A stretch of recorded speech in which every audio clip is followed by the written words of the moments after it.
some reaction now from NewsNation correspondent-at-large Geraldo Rivera. Geraldo, great to have you here as always. Thank you, Elizabeth. Thank you. What do you make of all of this? We're watching now as things devolve in Los Angeles. Now we're looking at this live shot in Chicago, another mass protest, reports it's spreading to other cities. You know, we just heard Tricia McLaughlin from DHS repeatedly characterize all of these arrests as being of criminal, you know, illegal immigrants who are criminals, who are rapists and murderers and predators. Well, let me just say initially that anyone who throws anything at a cop, anyone who hits a cop, anyone who takes a piece of concrete and throws it at a cop, I think immediately the president is right. A year in jail sounds right to me. Yep. It could be zero tolerance for violence against cops. Having said that, I must say that listening to the spokeswoman from DHS, there was an alternate reality. We had Allie Bradley on earlier, an excellent reporter from Nebraska showing ICE agents arresting obvious meatpacking workers, or in L.A., wasn't it a big box store, Home Depot? The immigrants were working in the Home Depot. I mean, it's preposterous for the administration to pretend that the people maybe the people they are targeting are evil people. The people they are rounding up, however, as I understand it, one of the initial cases in this, one of the incendiary things that ignited some of what we've seen was the detention and arrest of a woman who was dropping her 4-year-old off at daycare.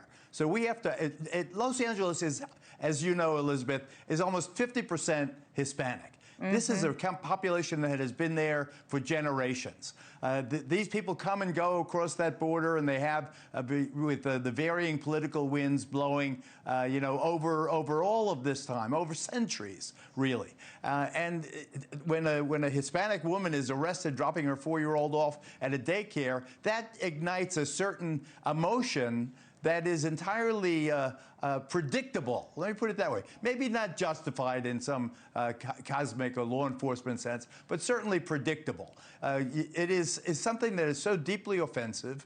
And why are we having this big raid? Why declare war on this population in this heavily Latino town? Why not do it in a discreet way where you do target criminals, where indeed you do some investigation? Maybe it's harder, maybe it's more expensive, but it's more, not only more humane, but it's more, it will have more of an effect on the problem you're seeking to solve, which is undocumented immigration. Trump's done a great job on the border. They've sealed the border, basically. Encounters on the border way down. Now they say they want to go after. Imagine having a quota, that the DHS officer has to have a quota, if that story is true, that they have to have 3,000 a day, they have to round them up. What is this? It's like the quota on escaped slaves from the South in the Civil War. It is absolutely offensive. I also say that I hate seeing the Mexican flag in these demonstrations. This is, if you're here in America, you want to be in America, then at least have the decency to have the American flag flying. Don't put that in our face. Yeah. So that upsets me also. But there is no doubt but that the DHS Trump axis has bit off more than it can chew, and it has promised quotas that are deeply disturbing, that have very little to do with the problem that they're seeking to serve, that is to regulate and normalize and get control of the immigration situation in this country. Thank you for watching. Subscribe below and download our NewsNation app right now on your phone, and you will get fact-based, unbiased news for all Americans.